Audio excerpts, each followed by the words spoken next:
நம்ம 11th episode எண்டிங்கில் ஹிஜின் Harry அவங்கள விட்டு போயிட்டாங்கன்னு நினச்சாங்க இல்லையா, அதில் முடிஞ்சுது. 12th எபிசோட் ஏர்போர்ட்டில் அழுதுகிட்டு இருக்காங்க. அங்கேருந்து ஸ்டார்ட் ஆகுது. நீ இல்லாமல் நான் என்ன பண்ண போகிறேன் ஹாரியா, எதுக்காக என்னை விட்டு போனேன்னு அழுதுகிட்டே இருக்கும் பொழுது அந்த பக்கமாக நம்ம ஹாரியா நடந்து போகிறாங்க. யார் இது, ஹிஜினா இங்கே நின்று அழுகிறது அப்படின்னு சொல்லிட்டு அவங்க கிட்ட வந்தவங்க, ஹே நீ என்ன இங்கே பண்ணுற, அழுதுகிட்டு இருக்க வேற, என்னாச்சு அப்படின்னு கேட்குறாங்க. அப்போ தான் நம்ம ஹிஜின் நடந்த எல்லாத்தையுமே சொல்கிறாங்க. உன்னுடைய ரூமில் திங்ஸ் எதுவுமே இல்லை, அதனால நீ இந்த ஊரை விட்டு போகிறேன்னு நினச்சிட்டேன் அப்படின்னு சொல்கிறாங்க. என்னுடைய மதரை சென்ட் ஆஃப் பண்ணுறதுக்கு தான் நான் ஏர்போர்ட்க்கு வந்தேன், நீயே இப்படி தப்பாக எடுத்துக்கிட்டேன், உன்னை விட்டுட்டு என்னால் எப்படி போக முடியும், நான் உன்கிட்ட கம் மாதிரி எப்போவுமே ஒட்டிக்கிட்டே இருப்பேன், உன்னை விட்டு நான் எங்கேயுமே போக மாட்டேன்னு சொல்லி அவங்கள கட்டி பிடிச்சிட்டு அழுகுறாங்க.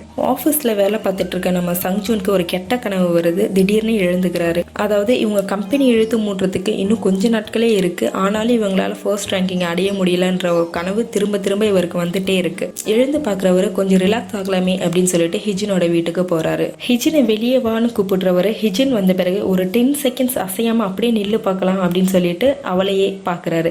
10 செகண்ட் முடிஞ்ச பிறகு ஓகே பாய் நான் கிளம்புறேன்னு கிளம்புறாரு. நம்ம ஹிஜின் என்ன வந்த 10 செகண்ட் பார்த்துட்டு கிளம்புற, என்னாச்சு உனக்கு அப்படின்னு கேட்கும் பொழுது, இல்லை எனக்கு ஒர்க்கில் ரொம்ப டயர்டாக இருந்துச்சு, உன்னை பார்த்தா கொஞ்சம் ரெஃப்ரெஷ் ஆகும்னு தோணுச்சு, அதனால தான் நான் வந்துட்டு பயங்கரமான ரொமான்ஸாக பொழியிறாரு. வீட்டுக்கு போகிறவர் அங்கே கிம்மை பார்த்து ரொம்பவே ஷாக் ஆயிடுறாரு. நம்ம கிம் அங்கேயே குளிச்சுட்டு இவருக்காக வெயிட் பண்ணிட்டு இருக்காரு. நம்ம கிம்மும் எப்பவும் பழைய மாதிரி ரொம்ப ஜாலியா இருக்க ஆரம்பிச்சிட்டாரு. நடந்து போகும் பொழுது அவருடைய டவல் கடந்து விழுந்துருது. இதை பார்க்குற சங்ஜூன் ரொம்பவே ஷாக் ஆயிடுறாரு. ஓ உனக்கு இது கொஞ்சம் சர்ப்ரைஸாக தான் இருக்குன்னு நினைக்கிறேன், எனிஹவ் ஐ எம் சாரி அப்படின்னு சொல்லிட்டு அங்கேருந்து நடந்து போயிடுறாரு. 2 பேரும் உட்காந்து அவங்களுடைய ஐடியாஸ் பற்றி பேச ஆரம்பிக்கிறாங்க. நம்ம சங்ஜூன் கிம் கிட்ட உன்னுடைய திடீர் மாற்றத்துக்கான காரணம் என்னன்னு கேட்குறாரு.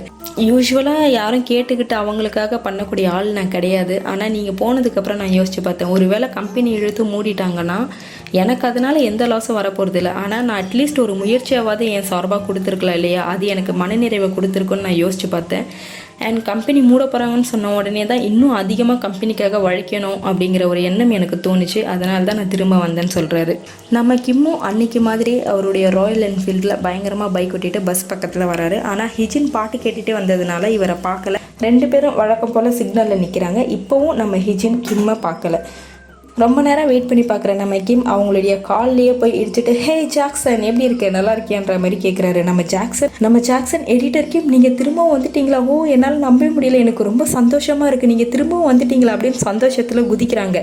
இதை பார்க்குற நம்ம கிம், பத்தியா என்னை திரும்பவும் நீ குழப்பத்துக்குள்ள கொண்டு போகிற பற்றியா, இப்போ தான் நான் கிளியராக இருக்கேன், நான் வந்ததுக்கே இவ்வளோ சந்தோஷப்படுறேன், இதை நான் என்னன்னு எடுத்துக்கிட்டோம் சொல்லு, நீ இப்படி சந்தோஷப்படுறத பார்த்தா கொக்கோ ஏதோ டால்மேஷன் டாகியை பார்த்து வாலாட்டுற மாதிரி இருக்குது, சரி வா கொக்கோ போகலாம் அப்படின்னு சொல்லிட்டு நம்ம ஹிஜினை கூப்பிட்டுட்டு அங்கேருந்து போயிடுறாரு.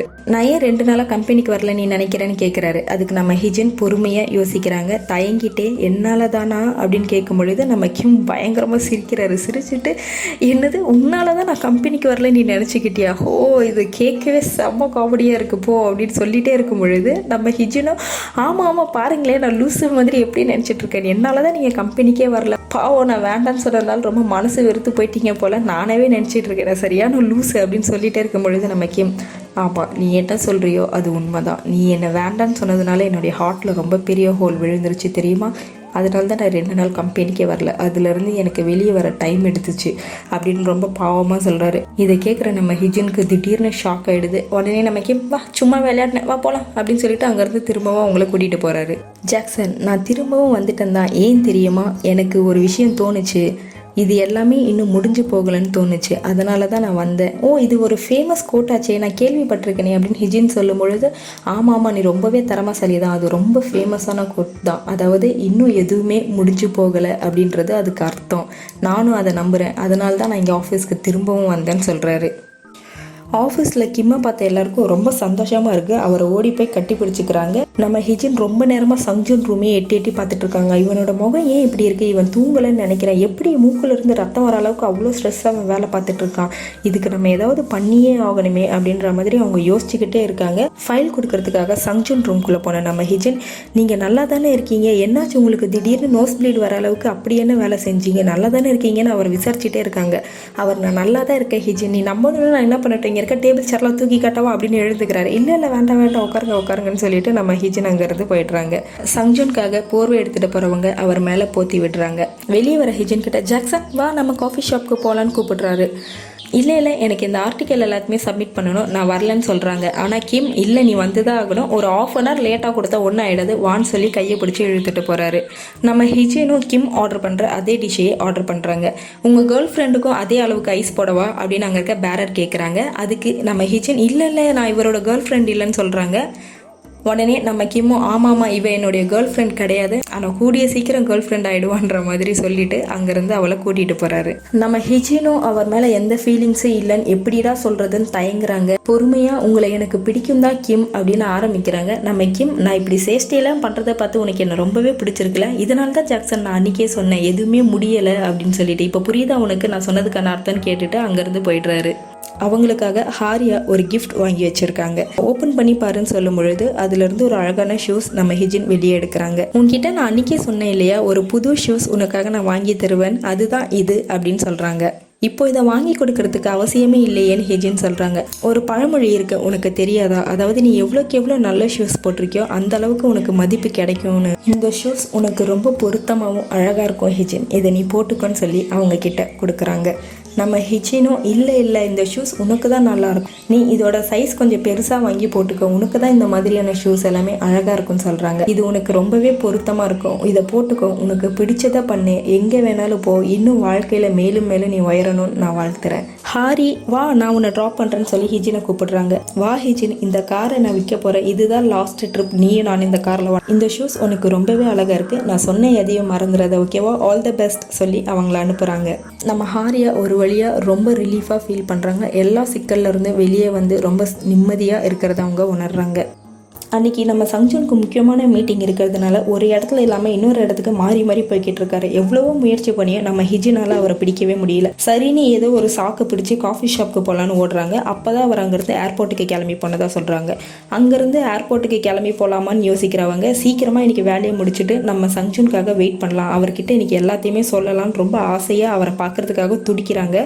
ஆனால் சங்ஜுனால் இன்றைக்கி அவங்கள பார்க்கவே முடியல. தூங்குற ஹிஜின் கிட்ட நம்ம கிம் என்னை பாரு ஜாக்சன், என்னையும் ஒரு நிமிஷம் பாரு, நீ சஞ்சுனை பார்த்துக்கிறத நான் எப்படி பார்க்குறனோ அதே மாதிரி உன்னை நான் பார்த்துக்கிறத நீ எப்போ தான் பார்க்க போகிறேன்னு எனக்கு தெரியல, ஒரு முறை என்னை பாரு அது போதும் எனக்கு அப்படின்ற மாதிரி தூங்குறவங்க கிட்ட அவர் பேசுகிறாரு. சங்ஜுன் கேபினுக்கு போகிறவங்க ஏதோ ஃபைல் தேடிட்டு இருக்காங்க. அப்போ நம்ம சங்ஜுன் அங்கே வரைஞ்சி வைக்கிற எல்லா ட்ராயிங்குமே பார்க்குறாங்க. நம்ம சங்ஜுன் ஹிஜினோட ஃபோட்டோஸ் எல்லாத்தையுமே டெலீட் பண்ணியிருந்தோம், அவர் அது எல்லாமே வரைஞ்சி வச்சிருக்காரு. இதை பார்க்குற ஹிஜினுக்கு ரொம்பவே சந்தோஷமாயிடுது. உடனே நம்ம எல்லாத்தையுமே போய் சங்ஜுன் கிட்ட சொல்லிடணும்னு தோணுது. அவருக்காக ஏர்போர்ட்டில் போய் வெயிட் பண்ணலான்னு சொல்லிட்டு வேக வேகமாக கிளம்பி போகிறாங்க. மீட்டிங் சீக்கிரமாக முடிஞ்சதுனால சங்ஜுன் அந்த இடத்துல இருந்து ரொம்ப சீக்கிரமாகவே வெளியே வந்துடுறாரு. இந்த டைமுக்கு தான் வந்து சேருவான் போலன்னு அங்கேயே வெயிட் பண்ணுறாங்க. காலையிலேருந்து ஹெவி ஒர்க் பண்ணதுனால நம்ம சங்ஜுன் அங்கேயே மயங்கி விழுந்துடுறாரு. சங்ஜுனுக்காக வெயிட் பண்ண ஹிஜின் அவரை காணுன்றதுனால கடைசியாக ஆஃபீஸ்க்கே வந்து சேர்றாங்க. அப்போ தான் டைரக்டர் சா ஃபோன் காலில் சங்ஜுனுக்கு இப்படி ஆனதுனால ஹாஸ்பிட்டலில் வச்சிருக்கிறதா சொல்கிறத கேட்குறாங்க. உடனே இவங்க வேகமாக அங்கேருந்து ஹாஸ்பிட்டலுக்கு போகணுமே ஓடுறாங்க. போகிற வர டாக்ஸி எல்லாத்துலேயுமே கைப்பட்டு பார்க்குறாங்க. ஆனால் ஒரு வண்டியை நம்ம ஹிஜினுக்காக நிற்கல. நம்ம ஜாக்சன் ஓடுறத பார்த்த கிம் அவருடைய கார் எடுத்துகிட்டு வராரு. வா நான் ட்ராப் பண்ணுறேன்னு கூப்பிடுறாரு. ஆனால் நம்ம ஹிஜின் இல்லை நான் சங்ஜுன் பார்க்க தான் போகிறேன், என்னால் உங்கள் காரில் வர முடியாதுன்னு சொல்கிறாங்க.